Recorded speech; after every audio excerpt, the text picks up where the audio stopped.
Telangana Congress party ప్రవేశపెట్టిన బడ్జెట్పై ప్రతిపక్ష నాయకుడు కేసీఆర్ పెదవి విరిచిన సందర్భం కనిపిస్తుంది. ఈ బడ్జెట్లో చాలా వరకు కేటాయింపులు తగ్గించారు. రైతు బంధు ప్రస్తావన లేదు, మహిళల గురించి, మహిళా సాధికారుల గురించి ఏం లేదు.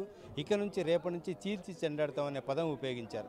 అసలు బడ్జెట్లో ఏమీ లేదనే అంశాన్ని కూడా ఆయన వ్యక్తం చేశారు. దీని పట్ల కాంగ్రెస్ పార్టీ ఎలా స్పందిస్తుందో తెలుసుకుందాం. మన దగ్గర మదన్ మోహన్, కాంగ్రెస్ పార్టీ ఎమ్మెల్యే మదన్ మోహన్ రావు గారు ఉన్నారు. సార్ చెప్పండి, కేసీఆర్ ఘాటుగా వ్యాఖ్యలు చేశారు. ఈ బడ్జెట్లో ఏమీ లేదని కూడా చెప్పారు. ఏం చెప్తారు? అసలు చాలా సర్ప్రైజింగ్ ఉన్నది. ఏమీ లేదని చెప్పి కేసీఆర్ లాంటి నాయకుడు మాట్లాడడం. 2,92,000 కోట్లు బడ్జెట్ పెట్టడం జరిగింది. ప్రతి రంగానికి మీరు అభివృద్ధి చేస్తే బ్యాలెన్స్ చేయడం జరిగింది. బడ్జెట్ అభివృద్ధి బ్యాలెన్స్ చేస్తూ సంక్షేమాన్ని కూడా చేయడం జరిగింది. ఎందుకంటే ఇంత పెద్ద ఎత్తున రైతు రుణమాఫీ జరగడము ఒక చారిత్రక హిస్టరీ. అది దేశంలోనే 32,000 కోట్లు అంటే అగ్రికల్చర్కి 78,000 కోట్లు పెట్టడం జరిగింది. అగ్రికల్చర్ అంటే ఈ రాష్ట్రము మొత్తము 48% అగ్రికల్చర్ మీద డిపెండ్ అయిన కదా. సేవా రంగంలో ఆర్టిఫిషియల్ టెక్నాలజీలో కూడా మన ఆర్టిఫిషియల్ ఇంటెలిజెన్స్ సెప్టెంబర్ 5-6 తారీఖు నాడు ఆ రోజు 2,000 మందితోని గ్లోబల్ కనెక్ట్తో జరుగుతూ ఉంది. అంటే మీరు చూస్తే రైతును మరి మహిళా సాధికారత గురించి మాట్లాడుతూ ఉన్నాడు కదా కేసీఆర్ అన్నారు కదా. కేసీఆర్ మహిళల గురించి మాట్లాడినప్పుడు మరి పంచాయతీరాజ్ కానీ మరి ఎస్హెచ్ ప్రోగ్రామ్ కానీ అన్నిటి కూడా 22,000 కోట్లు పెట్టడం జరిగింది. మరి కేసీఆర్కు ఏదైతే 1,50,000 కోట్లు కాళేశ్వరం మీద వేస్ట్ చేసిండో ఈ బడ్జెట్లో మీరు చూస్తే 18 రంగాలకు అబ్సల్యూట్లీగా ప్రతి రంగానికి కూడా డబ్బులు కట్టడం జరిగింది. ఆయన ఇంకొక పదం కూడా ఉపయోగించారు. బడ్జెట్ మొత్తం ఈస్ట్మన్ కలర్లో చూపించారు, ప్రజలకు భ్రమలను కలిగించారు తప్పితే దీంట్లో సహజత్వం లేదు అన్నారు. ఈస్ట్మన్ కలర్ అని చెప్పి మరి కేసీఆర్ మాట్లాడుతున్నారు కదా. ఆయన ఆ రోజు రైతు మాఫీ చేస్తా అని చెప్పి మొట్టమొదటిగా ₹1,00,000 అని చెప్పిండు. మళ్ళీ 2018లో గవర్నమెంట్ ₹1,00,000 వచ్చింది. మరి ఇదే రైతు 4 సార్లు మాఫీ చేసి ఓన్లీ ఇంట్రెస్ట్ పోయింది. ఈరోజు మీరు కాంగ్రెస్ ప్రభుత్వం 18వ తారీఖు నాడు ₹1,00,000 నా కాన్స్టిట్యుయెన్సీ ఎల్లారెడ్డిలో సుమారు 17,458 ఫ్యామిలీస్ 78 కోట్లు మాఫీ జరిగింది. మరి ఇదే రైతులు ఇప్పుడు నా ఎల్లారెడ్డి నియోజకవర్గంలో మొత్తం రైతులే. మరి రైతులు మాఫీ జరిగింది. అక్కడ ఈస్ట్మన్ కలర్ ఎక్కడ ఉంది?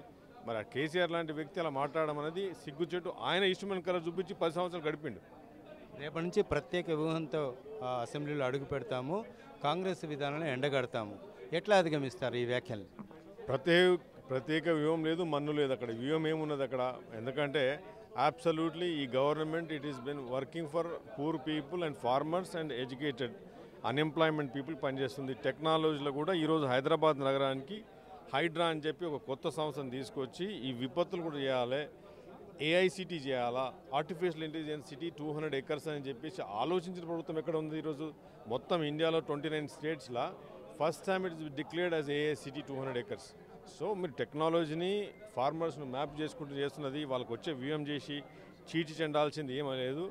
కేసీఆర్ గారు ఇంట్లో కూర్చుంటే బెటరు, చేయాల్సింది ఏం లేదు అక్కడ. మీరే ఆయన అసెంబ్లీకి రావాలి, స్పందించాలని చెప్పారు. ఆయన ఈరోజు అసెంబ్లీకి వచ్చారు.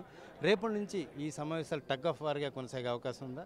తప్పకుండా. మా ముఖ్యమంత్రి గారు మరి మంత్రివర్గం అంతా ఎమ్మెల్యేస్ కూడా డెమోక్రటిక్లో వెళ్ళిపోదాము.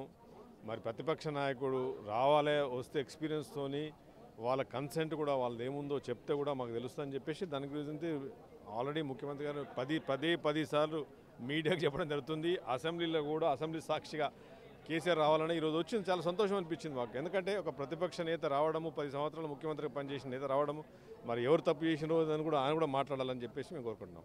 Thank you sir.